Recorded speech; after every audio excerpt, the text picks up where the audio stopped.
right, so we've had little hang-ups, so we're kind of getting a late start, but we're going to go ahead and start on the driver's side rear drum replacement. So the very first thing you want to do is the most crucial, is get pictures of where everything is before you start taking stuff apart. It is extremely crucial to do this so that you can know where little things go. So you'll get like a picture above, sides, underneath, all that. So one thing is this little part right here, the adjuster is missing on the passenger side over there.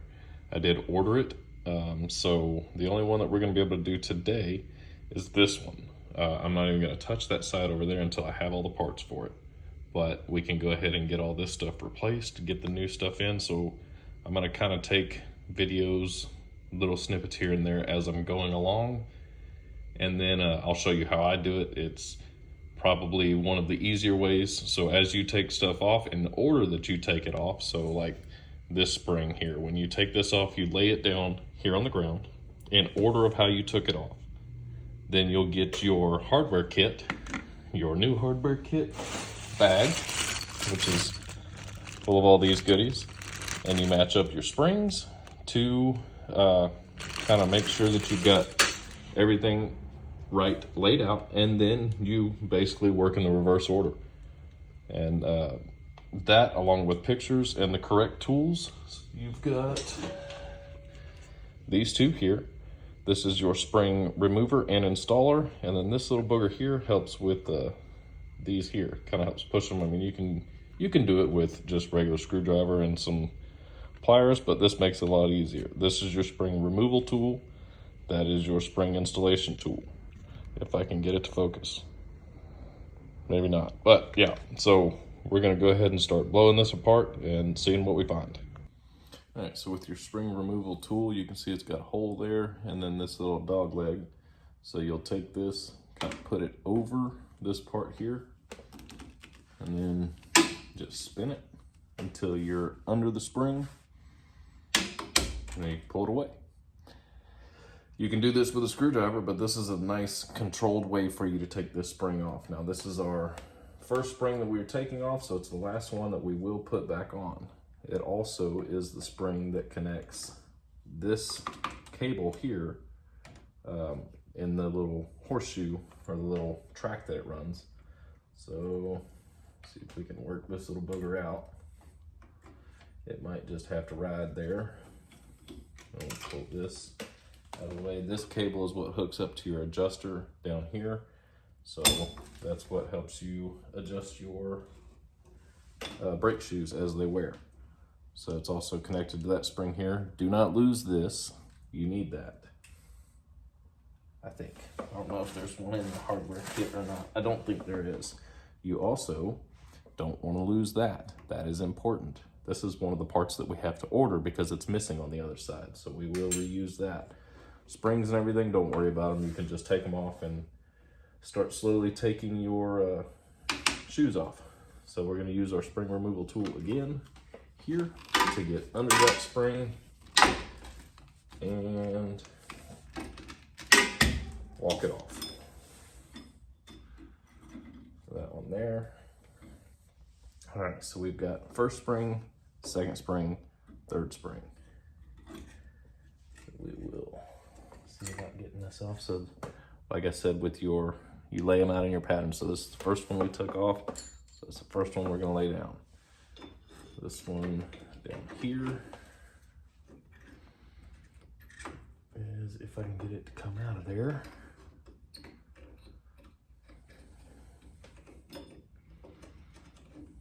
Our second spring that we took off, and our third spring that we took off. Now remember, take pictures before you start taking it apart, because not only laying them out in series, but having pictures to go back on and look to see where everything was is crucial. So these have these little pinch washers here that we will have to get that one to break free before these will all come off. But I believe this is our star adjuster, and a new one comes in the hardware pack. So it's a good thing because that thing is crusty. I think we can take this shoe off now. that's where this tool comes into play. You can stick that over that spring there, kind of work that off. Your hardware kit comes with new spring seats, the one above and below the spring. It also comes with a new pin that goes through the back of the hub there. So these can just kind of drop out of place. And then there's that. You need, cool.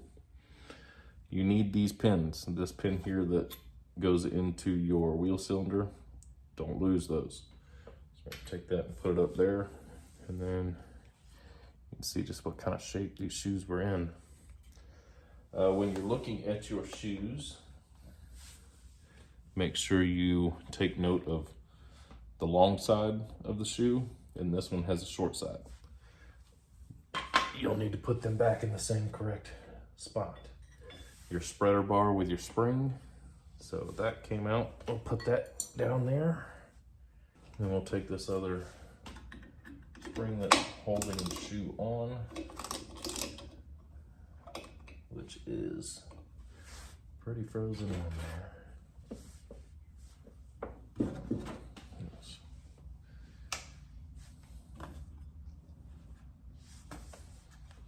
Try and get some better light here so I can see what's going on.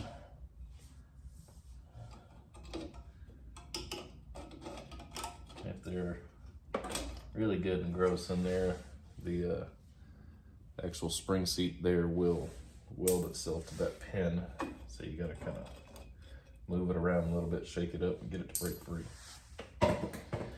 Then this shoe should be ready to come off. And then you can see this here is the piece that is connected in right here with that little squeeze pin.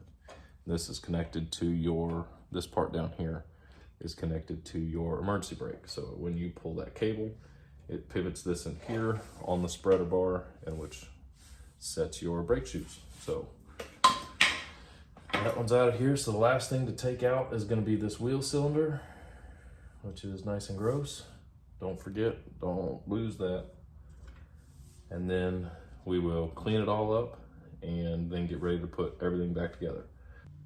All right, so as you can see, we got our first shoe in, we got our new wheel cylinder in, and then we got this piece here. This is our retainer spring here that will hold this shoe into place. We got our little U-shaped squeeze washer. I need to grab it a little bit more and bend this bottom one up just a touch more. But yeah, so this shoe is in place.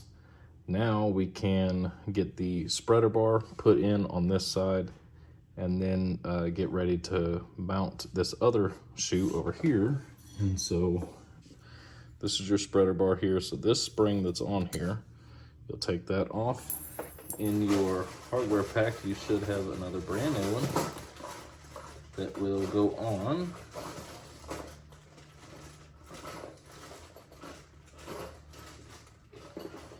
Okay, never mind. Chaos. So there is not a new one in there, which is surprising. Normally there is. But we'll feed this back into here, and then we will hook that bugger in place and let it sit there so that we can get the other shoe here. And so this one will go, you'll make sure that you seat this into your pin in the cylinder. This one here is going to hook into the spreader bar there. So we'll make sure those seat in place where they're supposed to go. Just kind of makes life a little bit easier instead of having to manipulate it whenever you've got all that where you want it to go in the end. So we'll get that there. See if I can do this one-handed on camera. So you can see that hole right there where the light is. That's where this little pin will come through. It will come through on this side there. As you're moving stuff around, it's going to be a fight. So there. Got that where that's supposed to go. Get our retainer spring. And that there. So this is where that tool comes in handy. If you could just get it started to where it doesn't shoot parts across your garage. Then you gotta make sure that your shoe plays nicely. All right, so then we'll get this tool here, stick that on there and spin it so that it makes sure that it locks in place. And then you can do some last minute adjustments and stuff. Make sure your spreader bar and everything is where it's supposed to be. All right, so we're getting there. And then we can add some light here. There you go. So you can see this is where it's supposed to be. Our spreader bar with the spring is there, and then your arm there for the wheel cylinder is there. And so now we're gonna have to put our parking brake adjuster, the little star wheel and stuff down here. I'm not finding another one in a pack. I need to go, I've got another pack of hardware. Maybe if the spreader bar spring and stuff is in that, then we'll grab that.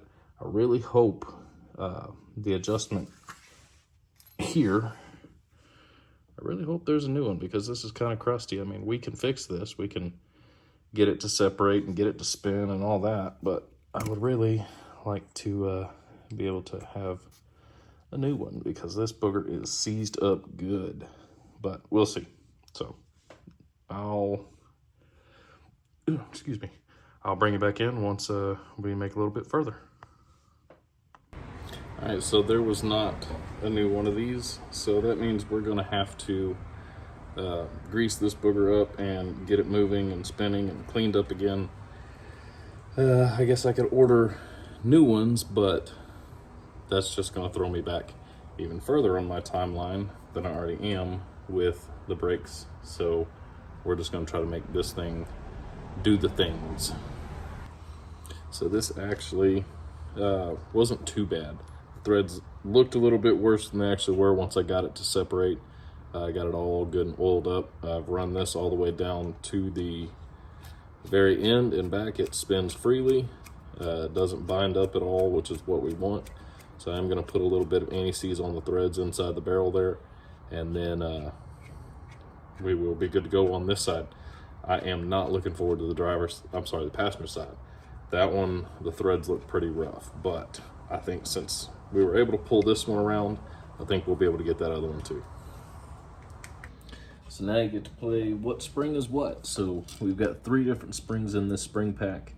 We've got this one that matches that one, this one that matches that one, and that one that matches that one. Now we do need to pull this piece off of this spring and put it onto this spring, but we're gonna run this under a wire wheel and kind of clean it up a little bit. That way we don't have any junk or anything like that in the track.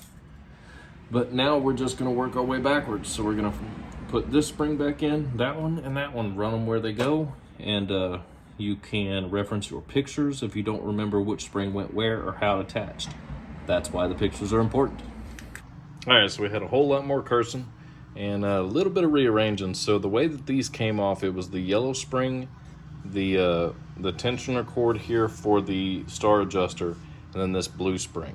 I didn't like that. So it didn't really sit down very well and just looked kind of off. So I went and looked on that side, and that side it was different. We had the yellow, the blue, and then that. So that's how it is over here now. But everything is everything's in place. We got the star wheel here is adjusted way out. I'm gonna show you a close-up of that in just a minute and what it actually does as far as spreading out the shoes and bring the shoes back in like I showed y'all on that passenger side. Once these wear down, if it wears a lip into your drum, this is what you have to access to lift up on that tab and then spin that star wheel. So like if I spin it, you hear it click. That's it grabbing those teeth and spreading out the shoes and locking it in place so it can't go back the other direction. So that's a good thing to be able to see now, where you can see everything. You can see how the mechanism works, and then you know how to back it off whenever you are in a situation where you got a drum stuck with a lip. But yeah, everything is back together. It's in place like it's supposed to be. Looks perfect. All Alright, so this is the star wheel that you see on the back side of this drum. When you pull that little rubber plug out, you'll see the star wheel, and then you have to get something in here under this. So if we take this and kind of pry this off to get the pressure off, then you can spin this little star wheel to bring your shoes in or out.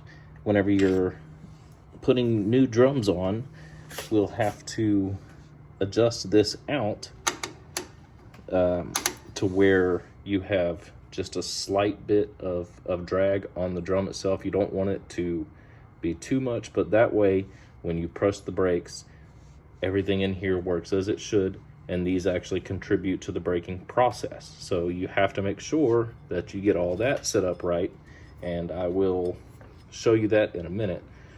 So before we do our final spray down in here, clean everything up and put the drum on for the last time, we're going to fit the drum on there and set the drag.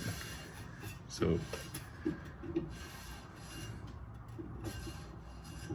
we want to adjust out a little bit.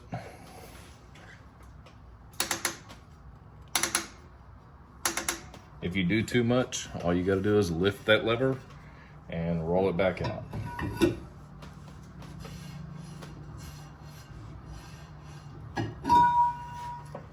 We're gonna adjust it out a little more. This is probably gonna have to be adjusted quite a bit because I did have it all the way in. So you got just a hair amount of drag, and it also needs to center everything in there. So this is still way too loose. If we were to leave this just like this, as soon as you press the brakes, these would be doing nothing.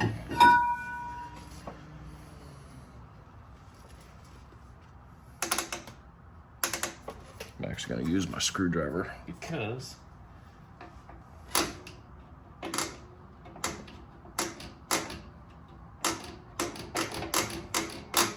I can adjust it faster that way.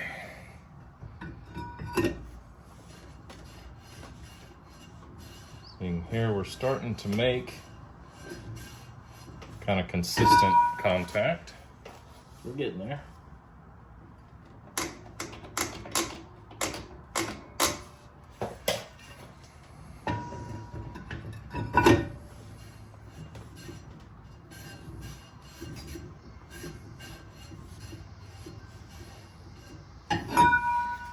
Alright, I'm not going to continue making y'all watch me do this for 2 minutes, but you get the idea.